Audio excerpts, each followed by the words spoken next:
A very good morning to all of you dear students. Welcome back to Gyan Manjari Modern School YouTube channel. Myself Disha Pandya and today I am going to teach you English grammar of standard 4th. In our previous section we have completed unit number 25 prepositions of movement. यहाँ पर हमने सीखा था कि prepositions of movement tell us where something or somebody is going.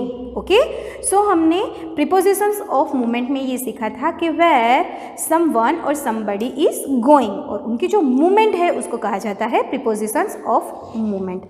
So in today's lecture we are going to learn the prepositions of time. जिस तरह से हमने prepositions of movement के बारे में देखा था, now we are going to learn a new topic about prepositions of time. Okay, so open your book and find page number 72. Unit number 26, prepositions of time. So first of all, what is the meaning of prepositions of time? So prepositions of time tell us when something happens. यानी कि कोई भी वारदात, कोई भी घटना, कोई भी काम, एक्टिविटी कब बन रही है, बन गई थी या बनने वाली है. ओके सो वो बताने वाले जो वर्ड्स होते हैं उनको कहा जाता है prepositions of टाइम. यानी कि कोई भी घटना कब होने वाली है, कब हो चुकी थी या कब हो रही है. तो ये जो टाइम हमें जो इंडिकेट करने वाले, टाइम को इंडिकेट करने वाले जो वर्ड्स होते हैं उनको कहा जाता है prepositions of time. We use in to refer to longer periods of time such as months, seasons, years and centuries. Okay, then we also use in to talk about parts of a day such as morning, afternoon and evening. देखिए यहाँ पर हमें कौन कौन से prepositions of time के बारे में देखना है. in, on and at. Okay in, on and at. तो in, on and at हम कौन कौन से टाइम दिखाने वाले वर्ड्स के साथ यूज़ करेंगे. तो ये हमें यहाँ पर इनके बारे में एक्सप्लेन किया गया है कि इनका यूज़ हम कब करेंगे. मंथ्स को रिफ़र करने में, सीजन्स को रिफ़र करने में, ईयर्स एंड सेंचुरीज़ को रिफ़र करने में, एंड ऑल्सो जब भी हम सच एज मॉर्निंग के बारे में बात कर रहे हो या तो आफ्टरनून के बारे में या तो इवनिंग के बारे में, यानी कि इन the morning, in the evening, in the afternoon, तो तब हम कौन से प्रीपोजिशन ऑफ टाइम का यूज़ करेंगे. इन का यूज़ करेंगे. फॉर एग्जाम्पल्स यहाँ पर कुछ दिए गए हैं. ठीक है, सो हम पहले हमारे प्रीपोजिशंस ऑफ टाइम को डिटेल में जान लेते हैं एंड देन हम इसकी एक्सरसाइजेस करेंगे. Okay so let's start it. Okay students, so look over the board. Prepositions of time. कौन कौन से हैं हमारे पास prepositions of time. First in, second on and third at. अभी हम डिटेल में इनका यूज़ देखते हैं कि इनका यूज़ कब होगा, on का यूज़ कब होगा एंड at का यूज़ कब होगा. सो in कब आएगा, मंथ या तो ईयर को डिस्क्राइब करने में, then on date and date को डिस्क्राइब करने में, एंड एट एग्जैक्ट टाइम जब हमारे पास हो तब उसको इंडिकेट करने में. ओके इन इसके अलावा दूसरा किसके साथ यूज़ होगा. इन द मॉर्निंग अगर हमें ऐसा कुछ बोलना है तब, इन द आफ्टरनून, इन दोनों के साथ क्या आएगा, इन. और एट कब आएगा, at breakfast, at night. Okay तो यहाँ पर ये जो इन, ऑन एंड एट है वो क्या रिफर करते हैं कि कब, in which month, in which year, in which day, in which date, in which time. Okay okay अब हम एग्जाम्पल्स के साथ देखते हैं इन, ऑन एंड एट को. सो देखिए हमें टेक्सचुअल एग्जाम्पल्स में, the Olympics games were first played in 77 BC, यानी कि बिफोर क्राइस्ट. BC का मतलब क्या होता है, बिफोर क्राइस्ट. Okay 776 BC. तो यहाँ पर हमें देखो सेंचुरी को दिखाया गया है. क्या दिखाया गया है, सेंचुरी को. इसलिए कौन से प्रीपोजिशन ऑफ टाइम का यूज हुआ है, इन का. ये सब तो आप प्रीवियस स्टैंडर्ड में भी सीख ही गए हो, लेकिन यहाँ पर हमें क्या सीखना है कि इनका use month, year, in the morning, in the afternoon के अलावा सेंचुरीज़ का भी अगर हमें 20th सेंचुरी, इन 20th सेंचुरी, इन 13th सेंचुरी, इन 25th सेंचुरी, या तो अगर हम BC में जाते हैं यानी कि बिफोर क्राइस्ट वाले टाइम में जाते हैं, यानी कि यहाँ पर क्या कहा गया है 776 BC, तब भी हम यहाँ पर क्या यूज़ करेंगे, in. Okay, next, the race began in the morning, क्या आया, in the morning, the race began in the morning. कौन से टाइम पर रेस बिगन हुई थी, प्रीपोजिशन ऑफ टाइम, तो कहा कब हुई थी, मॉर्निंग में, तो मॉर्निंग के साथ में कौन सा वर्ड आता है, preposition of time, in. Okay, then we use it to talk about a point in time, हमें किसी पर्टिकुलर एक पॉइंट यानी कि जो घड़ी होती है, क्लॉक होती है, उसका जो टाइम होता है 1 to लेकर 12 तक का, नून का, नाइट का, आफ्टरनून का, ठीक है, तो वो एग्जैक्ट इंडिकेट करने के लिए, एक एग्जैक्ट पॉइंट इंडिकेट करने के लिए हमें एट का यूज़ करना है, टाइम को दिखाने के लिए। For example, the races began at 7 AM। Okay, exactly 7 AM को रेस स्टार्ट हुई थी, इसलिए हम यहाँ पर कौन से प्रीपोजिशन ऑफ टाइम का यूज़ करेंगे, 8 का। We use on with days and date, देखिए मैंने यहाँ पर क्या लिखा है, ऑन कब यूज़ करेंगे हम, डे एंड डेट के साथ, डे यानी कि मंडे से लेकर संडे तक के सारे डेज, एंड डेट यानी कि कोई भी एग्जैक्ट डेट हो, 31 नवंबर, 36 दिसंबर, इस तरह से, ठीक है, तो कोई भी डे या तो डेट के साथ हम कौन से प्रीपोजिशन ऑफ टाइम का यूज़ करेंगे, ऑन का। The London Olympics began on Friday, यहाँ पर कौन से प्रीपोजिशन ऑफ टाइम का जिक्र किया गया है, डे का। The London Olympics games are begin in Friday, तो यहाँ पर क्या आया, डे, ऑन फ्राइडे, ठीक है। सो ऑन के साथ हम डे एंड डेट का यूज़ करेंगे, इनके साथ हम month, year, centuries, in the morning, in the afternoon. लेकिन अगर हमें प्रॉपर एग्जैक्ट टाइम इंडिकेट करना है, exact point of time indicate करना है, तब हम 8 का यूज़ करेंगे, at 7 AM, at 7 PM, at 12 AM, at 12 noon. Okay, and उसी के साथ में अगर हमें ब्रेकफास्ट या तो नाइट के बारे में बोलना है कि I will see you in the night, okay, तो हम इन द नाइट ऐसा नहीं बोलेंगे, I will see you at the night, at night, at breakfast. Okay, तो ब्रेकफास्ट के साथ भी 8 का यूज़ आएगा एंड नाइट के साथ भी 8 का यूज़ आएगा। ओके, आई होप कि आपको प्रीपोजिशंस ऑफ टाइम समझ में आ गए हैं। Now let's move forward to the exercises of prepositions of time. Okay students, now let's start the focus exercise. Okay, so our question is underline all prepositions of time in the passage below. Okay, so यहाँ पर ये जो passage दिया गया है उसके अंदर हमें prepositions of time को underline करना है. So I'm going to read the sentences.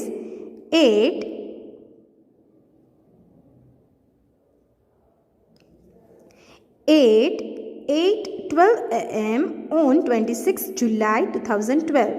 Hundreds of bells were rung for 3 minutes across England to celebrate the beginning of Olympics. So यहाँ पर कौन कौन से prepositions of time का यूज़ हुआ है?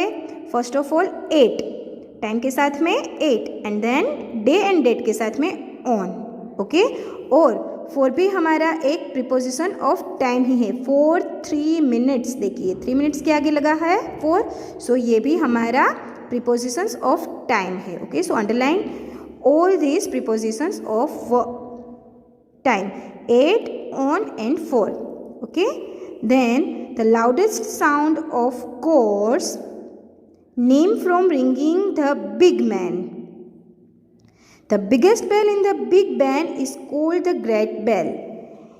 It first chimed in July 1859. तो यहाँ पर कौन सा प्रीपोजिशन ऑफ टाइम यूज हुआ? इन. तो underline in this sentence. Then it weighs 6 tons. उसका वजन कितना था? 6 टन तक. So you can imagine the sound it makes. तो आप इमेजिन कर सकते हो कि उसने कितना बड़ा साउंड किया होगा. But this is not the biggest bell in the England.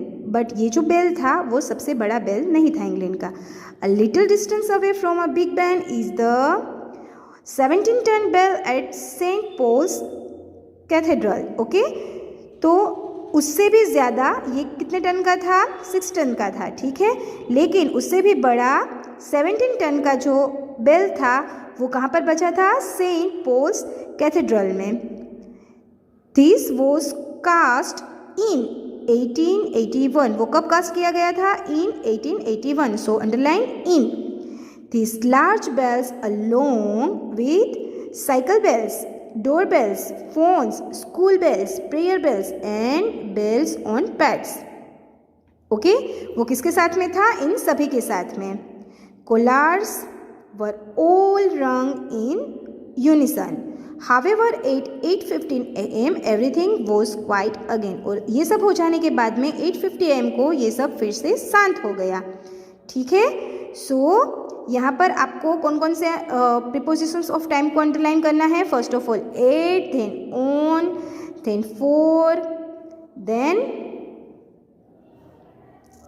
In July, so in, then in 1888 and then last में आपको अंडरलाइन करना है 8 को, ठीक है। सो ये थी हमारी फोकस एक्सरसाइज। आपको भी इसी तरह से आपकी टेक्स्ट बुक यानी कि आपकी जी की बुक में ही इस तरह से वर्ड्स को अंडरलाइन करना है, ठीक है। So here our focus exercise is completed. Okay students, now we are moving to the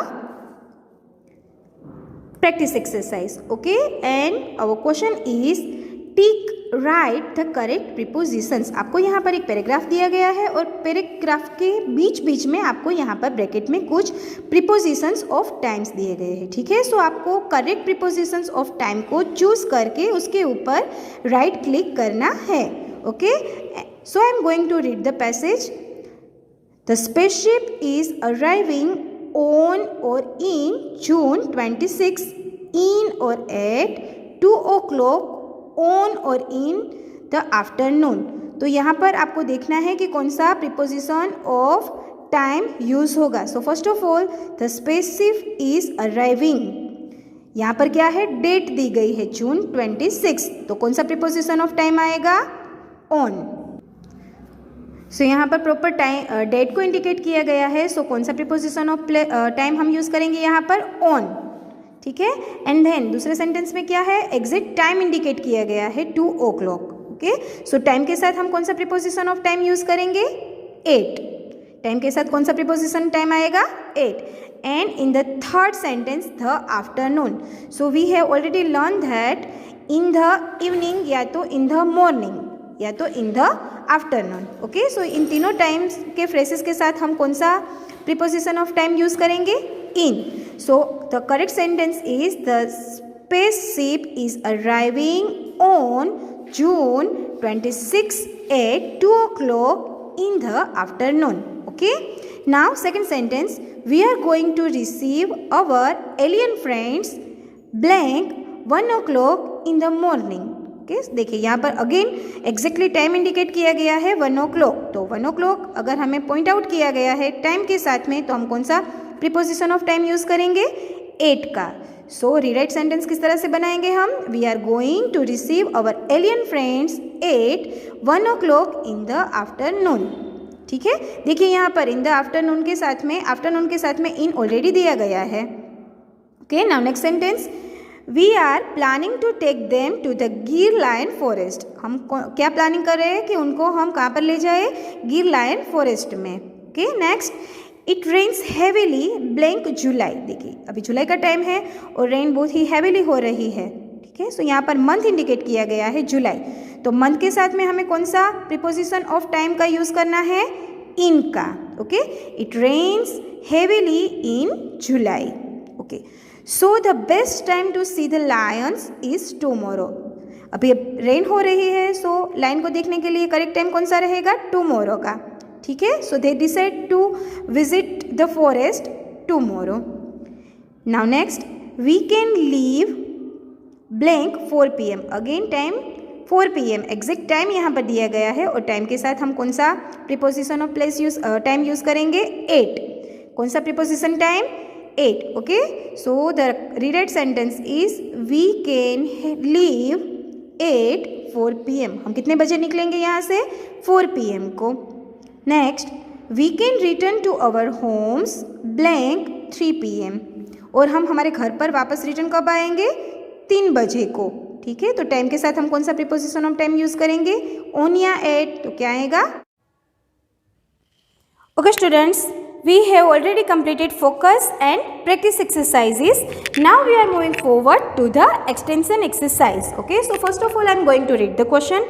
Fill in the blanks using in, on or at.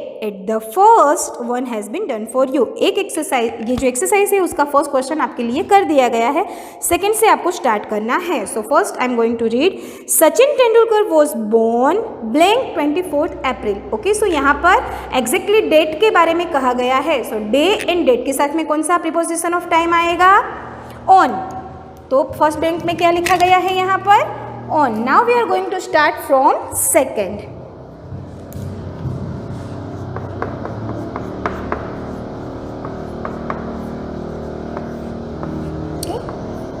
The second, his birthday is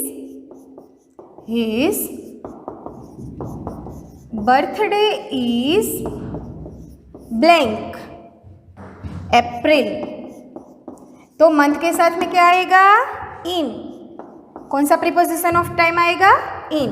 now number 3, सचिन was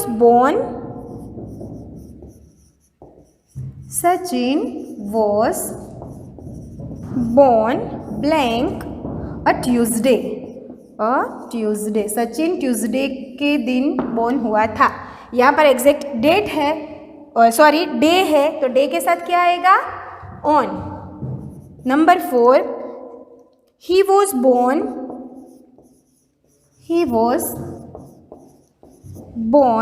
blank 1973। तो year के साथ में क्या आएगा? In. Number 5, he was born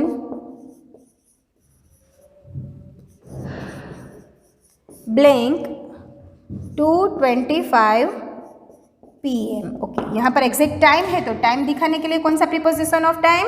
8। Number 6, his brother gave him a bat। his brother gave him a bat blank 24 April 1984। देखिए यहाँ पर आपको एग्जैक्ट डे एंड डेट दी गई है, तो यहाँ पर क्या आएगा preposition of time? On. The next, number 7, he gave it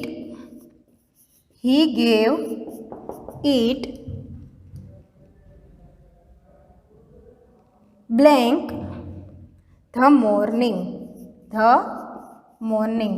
तो हमें मॉर्निंग के साथ में या तो आफ्टरनून के साथ में कौन सा प्रीपोजिशन ऑफ टाइम लेना है? In. Number 8, he gave it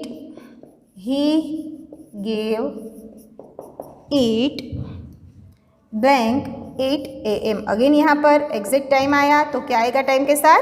8। Okay, write down second से लेकर 8 तक की सारे के सारे ब्लैंक्स फिल कर लीजिए आपकी टर्म बुक में।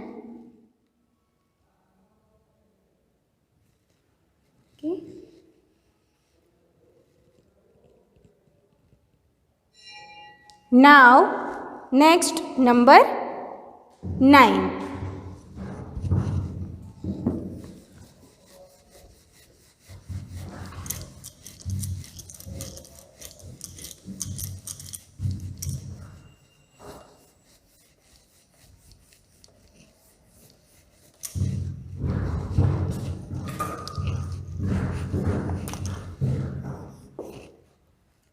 Sachin's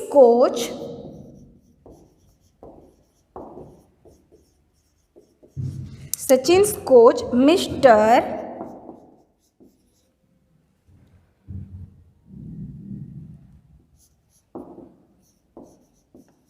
Achekar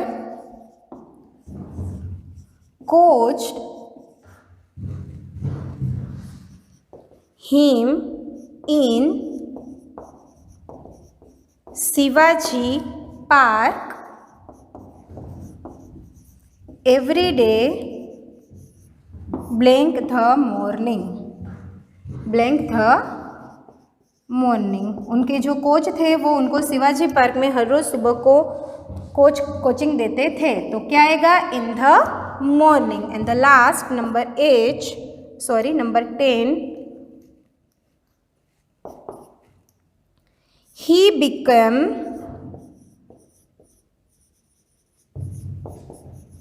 the first cricketer to record 15,000 runs in one day international